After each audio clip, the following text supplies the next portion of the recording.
Now, the title of the show that we're doing today is called The Markets Have Spoken.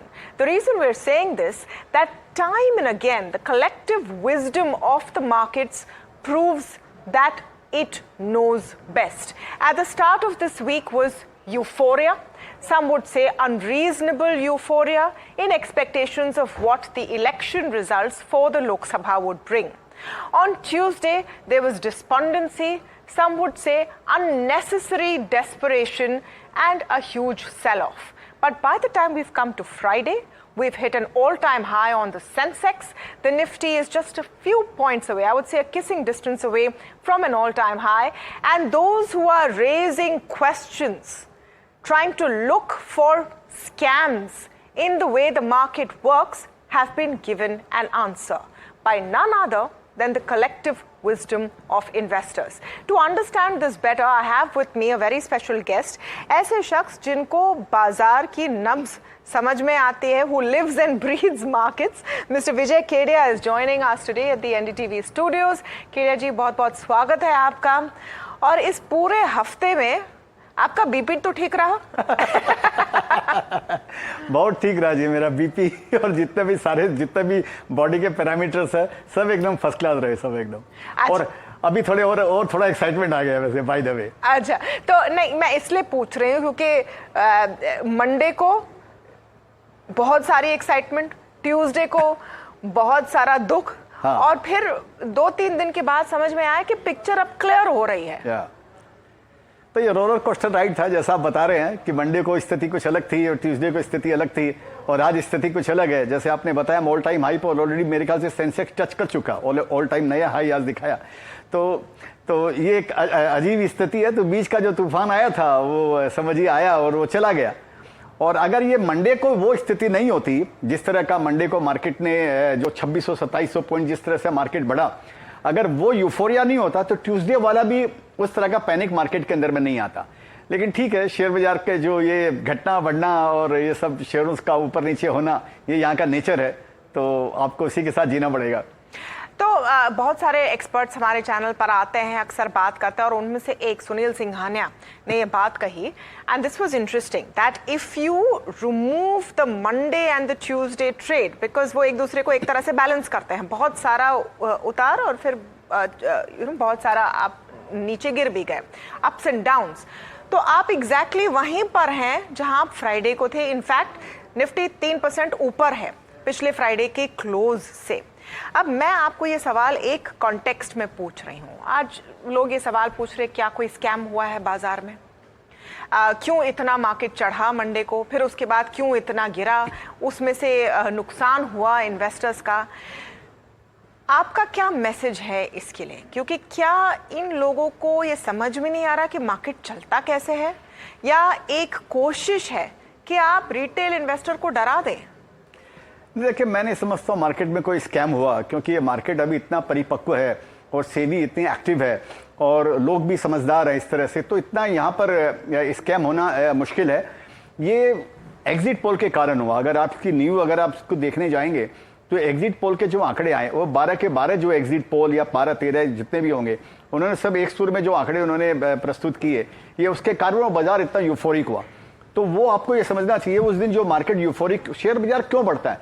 Share बाजार 2 कारण से बढ़ता है। एक तो फ्रेश बाइंग आती है तो बढ़ता है, और दूसरा क्या होता है, जो शॉर्ट कवरिंग आती है ना, तो मार्केट उससे ज्यादा तेजी से बढ़ता है। जिस तरह से बायर से भी ज्यादा मार्केट शॉर्ट कवरिंग में बढ़ता है। ये एक बार समझाना जरूरी है। मंडे के ट्रेड के पहले और एग्जिट पोल्स आए हैं सैटरडे शाम को, फ्राइडे के दिन FIIs ने रिकॉर्ड शॉर्ट्स बनाए हैं, 3 लाख करोड़ के शॉर्ट्स बनाए हैं। ये आप एक साधारण तरीके से समझाइए, क्योंकि हमारे नेटवर्क में बहुत सारे तरीके के दर्शक ये देख रहे हैं कि इस शॉर्ट कवरिंग की वजह से भी मार्केट मंडे को चढ़ा है। एग्जिट पोल्स उसका ट्रिगर होगा, लेकिन क्योंकि इतने सारे FIIs शॉर्ट्स पर बैठे थे फ्राइडे को, उसको कवर करने के लिए उनको आना पड़े मंडे को। वही होता है, तभी वही मैं आपको बोलना चाह रहा हूं कि मार्केट जो बढ़ता है ना इस तरह से, पैनिक बाइंग जो बोलते हैं इसको, जो पैनिक बाइंग क्यों आती है? पैनिक बाइंग बायर के कारण नहीं आती है, पैनिक बाइंग शॉर्ट कवरिंग के कारण आती है। क्योंकि शॉर्ट जो जिसके शॉर्ट रहता है वो पैनिक में रहता है कि मालूम नहीं, आज समझो मेरे को 5 लाख का घाटा है, अगर मैं कवर नहीं किया तो 10 लाख का हो जाएगा या 20 लाख का हो जाएगा, वो पैनिक में आता है। वो बायर फिर भी वेट कर सकता है, उसको मालूम आज नहीं होगा, मैं चलो कल ले लूंगा, मेरे हाथ से निकल गया। जो सेलर है, शॉर्ट सेलर है, वो वेट नहीं करेगा, उसको अपना हिसाब बराबर ही उसको करना है। तो मंडे को वो जो आप बता रहे हो बराबर 3 लाख या कितने कॉन्ट्रैक्ट जो भी उनके शॉर्ट थे, उसके कारण ये मंडे को मार्केट बढ़ा। और तो इस बोलकर ये कोई स्कैम मेरे को नहीं लगता इसके अंदर में क्या स्कैम हो सकता है। ये शेयर बाजार में तो बाइंग और सेलिंग और शॉर्ट सेलिंग और लॉन्ग, ये तो यहाँ का सिस्टम है, ये तो यहाँ का नियम है। तो इसमें क्या इसके अंदर में स्कैम होने का है? तो मेरे को ऐसा कुछ नहीं। आप उसको जो भी कहें, आप जिनको जो कहना है वो कहें, लेकिन सवाल ये है कि हम आज क्या करने की कोशिश करें। हम लोगों को समझाने की कोशिश करें कि मार्केट्स चलते कैसे हैं और क्यों अचानक से दाम बढ़ते हैं और दाम घटते हैं। इसमें बहुत सारे लोगों की एक कलेक्टिव एक्शन होती है, तभी आपके मार्केट बढ़ने वाले और तभी गिरने वाले। तो इसको हम रिवर्स कर देते हैं। तो मंडे को आप कह रहे हैं कि हो सकता है कि जिन्होंने शॉर्ट पोजीशंस फ्राइडे को ले लिए, फिर वो रुके थे, एक बड़ा इवेंट होगा, आपके एग्जिट पोल्स ने एक दिशा दिखाई, उसके रिएक्शन में उन्होंने पैनिक शॉर्ट कवरिंग की। अब आया ट्यूसडे और जो एक्सपेक्टेशंस बनाई गई थी उस पोजीशंस को रिवर्स करना पड़ा। और इसके लिए इसी वजह से आप देखिए ट्यूसडे का cell figure more than 12,000 crore rupees sold by FIIs. Now if I compare that to Friday when markets have recovered, पैसे किसके गए हैं? ऑफ कोर्स FIIs के गए, जिसने शॉर्ट सेल किया उसके पैसे गए। तो ये तो इसी तरह मार्केट को मैनिपुलेट करते हैं लोग। जो आप स्कैम जो बताते हैं, ये छोटा मोटा स्कैम, ये FIIs यहाँ पर सब ये आपस के अंदर में सब यूनिटी बना के और सब करके ये लोग स्कैम करते हैं। यहाँ पे छोटे आदमी की ताकत ही नहीं है इंडिया के अंदर में स्टॉक मार्केट में स्कैम करने की। और ये FIIs को देखना बंद करना चाहिए। इनका जो भी प्रभुत्व था, ये मैंने 1 साल पहले एक गाना लिखा था तमन्ना जी, अगर आप अनुमति दे तो मैं उसकी लाइन आपको रिसाइट कर देता हूं। आपको गाने से रोकने वाला कौन हो सकता है बेवकूफ? तो नहीं वी वांट टू हियर। साल या 1.5 साल पहले 22 में बोला था FY22 के अंदर में कि FI के चक्कर में बेच न देना माल तुम्हारा, ये जब लेने को आएंगे शेयर होंगे 9-2-11, फोकट में ये माल फूकते इनके बाप का क्या है जाता, जो भी इनको फॉलो करता वो ये 2 लाइन दोहराता, ओ मैं तो मर गया मम्मा, ओ मैं तो मर गया मम्मा। तो इनका जो प्रभुत्व था एक जमाने में, समझिए आज से 5 साल 10 साल पहले, 10 साल पहले तक जो इनका प्रभुत्व डोमिनेंस था वो खत्म हो गया। 10 साल के अंदर रिटेलर का इतना बड़ा प्रभुत्व आ गया। आप खुद सोच लीजिए 20,000 करोड़ आपके महीने के अंदर में डोमेस्टिक म्यूचुअल फंड्स के अंदर में पैसे आ रहे हैं। तो इनका खत्म हो गया इनका। और ये डोमेस्टिक जो रिटेलर है या डोमेस्टिक इंस्टीट्यूशंस है, ये बड़ी स्ट्रांग हो रही है। तो यहाँ पर जो इस तरह ऐसे स्कैम नहीं होगा, मेरे को ऐसे लगता है। ये बाइंग और सेलिंग का ये सब खेल है यहाँ पे। नहीं तो simply put, if FIIs have sold in record numbers on Tuesday and today market is at all-time highs, those who have sold on Tuesday are the ones who've lost. अब खरीदा किसने? अगर आप वीकली फिगर्स देखें, और अब हमारे SIP की आप बात कर रहे हैं, SIP का सिस्टम ऐसे हो गया है कि हर महीने रिकॉर्ड नंबर पे SIP आ रहे हैं। वो अब इंडिविजुअल इन्वेस्टर अगले अलग अलग दिनों पर डिस्ट्रीब्यूट करता है अपनी बाइंग। यानी आपको हर दिन मार्केट में खरीदारी का फिगर मिनिमम DIIs जो डोमेस्टिक इंस्टीट्यूशंस हैं वहां से आता ही आता है। यानी उस दिन भी, ट्यूसडे के दिन भी लोगों ने खरीदा है, खरीदारी की। इनफैक्ट हमारा खुद का रिपोर्ट है कि बहुत सारे लोगों ने खरीदने की कोशिश की और 2 प्लेटफॉर्म उसको प्रोसेस नहीं कर पाए, तो उनको 5th को खरीदना पड़ा। और उस हिसाब से जिसने भी खरीदा है उस दिन उनका तो फायदा हुआ है। हाँ ऑफ कोर्स, तो वो तो नेचुरली है, वो तो यहाँ का यही सिस्टम है यहाँ पे। नहीं, ये समझाना जरूरी है क्योंकि सब ये समझते नहीं है। तो आप जरा समझाइए, जो आपको ऑब्वियस लग रहा है वो दूसरों को स्कैम लग रहा है। तो आपको ये समझाना चाहिए कि जब मार्केट गिर रहा है, अगर आपने खरीदा तो आपका फायदा है। देखिए ये 4 लाख 4.5 लाख करोड़, कितने करोड़ का ये मार्केट कैप, जो 4 कितने ट्रिलियन डॉलर जो भी अपना मार्केट कैप हो गया इसके अंदर में, उसके अंदर में देखिए ये रोज का ऐसे ही चलने वाला है। और ऐसी बात नहीं है, अगर वो सोमवार मंगलवार को आप निकाल दें तो 1000-1500 पॉइंट की 2000 की तेजी शेयर बाजार के अंदर में हर महीने के अंदर में आती है। हर महीने आपको देखेंगे कभी न कभी किसी न किसी कारण से खाली FIIs के लेने बेचने से मालूम पड़ा 1500 पॉइंट गिर गया और उसके बाद में आस्ते से 1500 पॉइंट कवर हो गया। तो ये मार्केट का ये पैटर्न ही बताता है कि ये बाइंग सेलिंग के कारण, और मार्केट जितना बड़ा होगा, अभी वो 25,000 का इंडेक्स नहीं, आप 75,000 इंडेक्स की आप बातें कर रहे हैं जहाँ पे तो इतने बड़े मार्केट के अंदर में अब ये सब तो छोटी मोटी बातें ये तो चलती रहेंगी। यहाँ पर ये मार्केट का सिस्टम है, नेचर है मार्केट का। तो अब इन सब बातों को हम रिव्यू कर रहे हैं कि किस तरह का एक हफ्ता रहा, और इस हफ्ते में एक बार फिर ये प्रूव हो गया कि जो लॉन्ग टर्म इन्वेस्टर है, जो एसआईपी इन्वेस्टर है, जो शॉर्ट टर्म ट्रेडर नहीं है, वो सबसे चालाक निकला या निकली, और उनके लिए ये बेटर है क्योंकि वो एक कंसिस्टेंट तरीके से अपने पैसे लगा रहे हैं और वो लॉन्ग टर्म स्टोरी पर बेट कर रहे हैं। अब आते हैं कि आज और कल क्या हुआ है। अब क्लैरिटी आ गई है, मार्केट को पिक्चर क्लियर हो गया है कि आपका एक एनडीए थर्ड टाइम बन रहा है, मोदी 3.0 बन रहा है। आज स्पीच वगैरह हुई, सबने उसको सुना। तो किस तरह की चीज़ें हैं जिनको मार्केट अब दिख रहा है, क्योंकि आगे की दिशा जानना भी बहुत ज़रूरी है। देखिए, मार्केट को सबसे बड़ा डर था, ये था कि समझिए जो गवर्नमेंट की, जो बीजेपी की जो मेजोरिटी नहीं आई, उसके लिए सबसे बड़ा डर मार्केट को लोगों को लगा कि अगर मेजोरिटी नहीं आई है तो अलायंस इनके साथ में रहेंगे, क्या करेंगे, क्या डिमांड करेंगे, ये लोग सोचते थे। लेकिन लोग ये बात भूल जाते हैं कि ये गवर्नमेंट को, एनडीए को अलायंस के साथ में काम करने की इनको आदत है। सबसे अच्छा अलायंस एक्चुअली इन्होंने ही, सरकार जो अलायंस की सरकार है, सबसे अच्छी सरकार इन्होंने चलाई है। जैसे जैसे रोज रोज इनको जैसे इसके संकेत मिलते थे, जिस तरह से, वैसे वैसे मार्केट के अंदर मोमेंटम बढ़ गया। तो मेरे को लगता है कि आप ये 3 दिन को निकाल दें, ये वीक का जो एग्जिट पोल से लेकर अब तक का, तो वो आया और ये गया, उसको छोड़े तो लोगों में वापस एक कॉन्फिडेंस ये आ रहा है कि जो ये गवर्नमेंट चाहती थी और जो अमृतकाल की बातें करती थी, या जो पॉलिसी की जो बातें कर रही थी, जो विकास और डेवलपमेंट की बातें कर रही थी, लोगों के मन में भी, मार्केट में ये विश्वास आ गया है कि वो चीज़ कंटिन्यू रहेगी। तो ये सबसे बड़ा माने लोगों को विश्वास है, ये लोगों में, इन्वेस्टर्स के अंदर में, कि ये पॉलिसी कंटिन्यू रहेगी। इसी बोलकर मार्केट ऑल टाइम हाई पे आ गया। एक कॉन्टेक्स्ट में देना चाहूंगी, क्योंकि हमने इस पूरे चुनाव प्रक्रिया के पहले एग्जिट पोल और मार्केट के डेटा को जोड़कर देखा था, क्योंकि at the end of the day fact speak, data speaks. और एग्जिट पोल्स का किस तरह का रिएक्शन आया है, पिछले कुछ सालों में हमने 15 साल का डेटा निकाला था, और उस रिजल्ट के दिन किस तरह का रिएक्शन। और 2009 का डेटा काफ़ी इंटरेस्टिंग है विजय जी, क्योंकि 2009 में एग्जिट पोल्स ने कहा था कि एक हंग असेंबली आएगी। यूपीए 1 की सरकार थी, एग्जिट पोल्स ने कहा था कि यूपीए 2 की सरकार नहीं बन रही है, हंग हाउस होगा। मार्केट ने पैनिक किया, मार्केट गिर गया। फिर आए नतीजे जिसमें साफ हो गया कि यूपीए 2 की सरकार बन रही है। मार्केट उस दिन 17% ऊपर गया है, सारे अपर सर्किट टूटे हुए हैं। आपको शायद वो दिन याद होगा, बहुत बहुत साफ, क्योंकि मार्केट क्या चाहती है, मार्केट एक क्लैरिटी चाहती है ना। ऑफ कोर्स मार्केट को क्लैरिटी चाहिए कि जो भी सरकार जो है, और वो सरकार इसी तरह काम करती रहेगी, और इसी तरह वो स्टेबल गवर्नमेंट, मार्केट में चाहिए स्टेबिलिटी, जैसा आप बता रहे हैं। तो वो लोगों को, जब तक उसका खाली 2 दिन 3 दिन लोगों को डर लगा कि ये आगे क्या होता है ना, तो मना जी, एक चीज मैंने देखा है, जैसे फॉर एग्जांपल सचिन तेंदुलकर है, अब आदत है उसकी, जब वो आएगा तो सेंचुरी बनाएगा, तो कभी वो 60 रन बना लेगा ना किसी एक इनिंग के अंदर में, तो लोगों को लगने लगा, अरे सचिन ने 60 रन बनाया, 60 ही रन बनाया, लोग ऐसा सोचेंगे। वो यानी सोचते कि 60 रन बनाया, तो खाली आपको समझ, आपके नजरिए का खाली आपका फर्क है।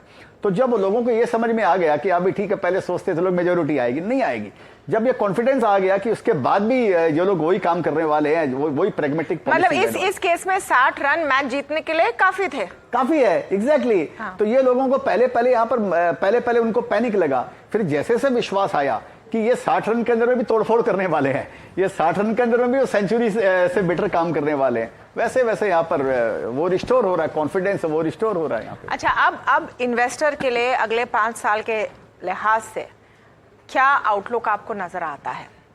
अब अगले 2-3 दिन में पूरी प्रक्रिया होगी, सरकार फॉर्मेशन की, और किसको क्या मंत्रालय वगैरह, वो सारी चीजें साफ होगी और फिर काम शुरू होगा।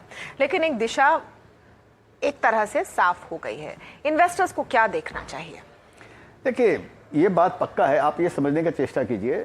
मैं आपको एक एग्जांपल देता हूँ, जैसे चंद्रबाबू नायडू है, मेरे को ध्यान में है, जब ये पहले चीफ मिनिस्टर बने थे तो इनको लोग सीईओ बोलते थे कि सीईओ है वहाँ के, ठीक है। ये लैपटॉप लेकर घूमते थे इंडिया के अंदर में, हैदराबाद के अंदर में सबसे पहला वो जो हब बनाने वाला जो श्रेय जाता है वो चंद्रबाबू नायडू को जाता है। साइबराबाद जिसको कहा जाता था, साइबराबाद उसको बोलते थे। माइक्रोसॉफ्ट आया सबसे पहले हैदराबाद में, अगर मेरा नॉलेज, अगर मेरे वो सही इन्फॉर्मेशन सही है तो ये लोग प्रैग्मेटिक लोग हैं।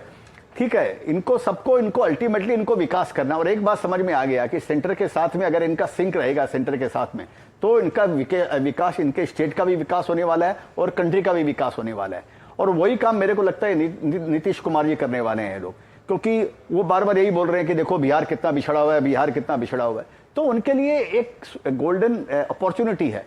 और जो गवर्नमेंट ये बोलती है कि सबका साथ सबका विकास, तो ये उसी का एक आयाम, उसी का एक ये शुरुआत, नई शुरुआत हो रही है कि अल्टीमेटली कंट्री का विकास होना चाहिए। वो महाराष्ट्र में हो, गुजरात में हो, आंध्रा में हो, उड़ीसा में हो, सभी जगह विकास होना चाहिए। तो मेरे को लगता है ये कॉन्फिडेंस लोगों के अंदर में एक आया है कि अल्टीमेटली जो विकास की प्रक्रिया है वो जारी रहेगी और बल्कि जोर शोर से रहेगी। मैं पहले भी आपके इंटरव्यू में आया था और मैं ये बात एक जगह और भी बोला था कि जब वो प्राइम मिनिस्टर का, जब मैं वो उसके पहले जब भाषण सुनता था, जब वो प्राइम मिनिस्टर बोलते थे कि मैं 100 दिन के अंदर में इस तरह के डिसीजन लेने वाला हूं जो 10 साल याद रखेंगे, 1000 साल तक याद रखेंगे, मेरे को लगता है वही चीज वो लोग भूल गए हैं 3-4 दिन के अंदर में। यहाँ पर शॉर्ट मेमोरी है। आप देखिए, हो सकता है अगले 5 दिन, 7 दिन, 10 दिन के अंदर में ये रिफॉर्म वापस शुरू होने वाले हैं, जोर शोर से शुरू होने वाले हैं और लोगों को फिर उनका वही चेहरा याद आएगा पीएम का कि वो क्या इंडिया को बनाना चाहते हैं। मेरे को लगता है उसकी प्रक्रिया जारी है। नहीं, ये इंपॉर्टेंट पॉइंट है और उस पर एक और डिटेल मैं चाहूंगी, क्योंकि ये हमेशा एक अलायंस में, कोalition में होता है कि फिर उसमें एक पार्टी की नहीं चलती है, आपको सबको साथ में लेकर आगे चलना है। लेकिन जिन लोगों की आपने बात की, नीतीश कुमार हो, चंद्रबाबू नायडू हो और ऑफ कोर्स प्रधानमंत्री मोदी, डेवलपमेंट की तरफ और प्रोग्रेस, या आप उसको इस तरह से कहें कि लिबरलाइजेशन की तरफ और इन चीज़ों की तरफ, जो चीज़ें मार्केट को पसंद है, मत एक है, वहाँ पर ज़्यादा डिफरेंसेस नहीं है और इसको मार्केट देखेगी। हाँ, वही मैं बोल रहा हूँ कि यहाँ पर कोई पॉलिसीज में कोई डिफरेंसेस नहीं है। यहाँ पे ये ज्यादा से ज्यादा होगा कि ऑफकोर्स जो भी जिस स्टेट से आया, जो भी अलायंस है, वो चाहेगा कि उसका स्टेट का डेवलपमेंट हो। तो कोई भी स्टेट का डेवलपमेंट होता है वो कंट्री का ही डेवलपमेंट है। यहाँ पर कोई अलग अलग तो कुछ है नहीं। स्टेट एक्चुअली स्टेट से ही इंडिया बना है ना। तो इस बोलकर ये तो एक अच्छी बात है इसके अंदर में। तो मेरे को नहीं लगता इसमें कोई बात है। अभी लोगों को जैसे से, वही मैं आपको बोला, 10-15 दिन आप देखिए और आपको खुद को कॉन्फिडेंस आएगा, लोगों को कॉन्फिडेंस आएगा कि जो प्रक्रिया पहले चालू थी वो तेज गति से वापस शुरू हो रही है। तो मतलब आपका पोर्टफोलियो तो ज्यादा मिड कैप शेयर्स पर फोकस रहता है। हमारे जो व्यूअर्स देख रहे हैं वो भी जानना चाहते हैं कि विजय केडिया क्या अब नया कैश एलोकेशन कर रहे हैं इन बाजारों में, या आपका एक फिक्स्ड है? क्या आपकी क्या स्ट्रैटेजी है? देखिए, मैं तो लॉन्ग टर्म इन्वेस्टर हूँ। मैं तो कोई शेयर्स लेता हूँ तो मैं तो उसको, कोई चाहे इलेक्शन हो या मानसून हो या कोई क्राइसिस हो या रिसेशन हो, मैं तो उनको बेचता नहीं हूँ। तो मैं तो उनको 5 साल, 10 साल, 15 साल के लिए रखता हूँ उनको। तो ये जो एग्जिट पोल आया उस पर भी मैंने कुछ नहीं किया। ये दूसरे दिन डिबेकल हुआ उसमें भी मैंने कुछ नहीं किया। आप ये पूरे हफ्ते कर क्या रहे थे? ये सब के बीच में आपने कुछ नहीं किया? नहीं, कुछ नहीं किया। आप क्या कर रहे थे फिर? मैं खाली एनडीटीवी देख रहा था। इसलिए बाय द वे एनडीटीवी के शेयर काफी अच्छा कर रहे हैं। Just by the way. But नहीं, विजय केडिया देख रहे हैं तो करना ही चाहिए। But really you are relaxed through it? एकदम मैं पूरा एकदम रिलैक्स था। मैं आपको तो मैंने कोई काम नहीं किया। मैं खाली तमाशा देख रहा था कि मेरे को ये मन में मेरे कॉन्फिडेंस था कि ये सब कुछ भी आ जाए। जब ये समझ में आया ना कि 292 इनकी जो भी इनकी सीट आ गई, जब मेरे को एनडीए के हाँ, जब ये समझ में आ गया ना कि हाँ भाई ठीक है, ये सरकार बनने वाली है, एनडीए की गवर्नमेंट बनने वाली है, तो मैं एकदम आराम के मोड में चला गया, शवासन के मोड में चला गया कि अभी सब कुछ नहीं, सब अच्छा ही अच्छा होने वाला है। तो मैंने कुछ नहीं किया। आगे क्या करेंगे? आगे तो कुछ करेंगे नहीं, आगे बस जो चीज होल्ड, देखिए inactivity is also an activity. जो पौधा लगाया हुआ है उसी को आप वॉच कर रहे हैं, यही बहुत बड़ी बात है। मैं तो रोज का खिलाड़ी हूँ। सर, पौधों में ट्रिमिंग भी करनी होती है। हाँ, वो वीड वगैरह निकालना होता है। तो कोई भी गार्डनर आपको बताएगा। हाँ, वो बराबर है। अभी वीड कहाँ दिखाई दे रहे हैं? वैल्यूएशन के हिसाब से जो शेयर बहुत ज्यादा चढ़ चुके हैं तो उनकी भी तो ट्रिमिंग जरूरी है। हाँ, वो देखिए प्रक्रिया वो चलती रहती है। वो हर समय आपको, जैसे मेरा, अच्छा, ये कोई डायरेक्शन दीजिए। आप बहुत मोटी कोई डायरेक्शन दीजिए, कोई सेक्टर बताइए, स्टॉक बताइए, कुछ क्लियर टेक अवे दीजिए हमारे व्यूअर्स। नहीं, आप देखिए ना, ये गवर्नमेंट क्या बोलना चाह रही है। आज इनका भाषण सुनिए, आज जो पीएम ने भाषण दिया है, अब उनका भाषण सुनिए वो क्या बोलना चाह रहे हैं। जो चीज उन्होंने नाम लिया है ना, आप उन्हीं चीज पे फोकस कीजिए। उन्होंने क्लीन एनर्जी का नाम लिया, ईवी का नाम लिया, क्लाइमेट का नाम लिया, इंफ्रास्ट्रक्चर का नाम लिया, और जो आप उनका भाषण को नोट कर लो। आप ये जो चीज ये बोलेंगे, ये गवर्नमेंट ने बोला है, वो सारी की सारी चीजें रिपीट होने वाली है। उन्हीं सेक्टर पे आपको ध्यान देना चाहिए। देखिए, दुल्हन वही जो पियावन भाई, जिधर गवर्नमेंट का फोकस होता है ना, आप समझिए उधर ही आपको पैसा बनने वाला है। तो मेरे को ये लग रहा है, और मैं हमेशा ये बोलता हूं कि मेरे को लग रहा है एक चतुर्मुखी विकास होने वाला है इंडिया का ये अमृत काल है, ये चतुर्मुखी विकास होने वाला है। तो इसको अगर ये छोटी छोटी बातों में अगर आप गवा दोगे तो एक गोल्डन जो अपॉर्चुनिटी है वो इन्वेस्टर के हाथ से निकल जाएगी। एक लॉन्ग टर्म इन्वेस्टर के लिए ये सबसे अच्छी अपॉर्चुनिटी है, इस पर हमें फोकस करना चाहिए। वैसे जाते जाते एक और इन्वेस्टर की भी हम बात करें जिनके बहुत सारे सवाल हैं इस मार्केट के बारे में, जिनके खुद के पोर्टफोलियो में बढ़त हुई है और ये डेटा हमारे टीम ने दिया हुआ है।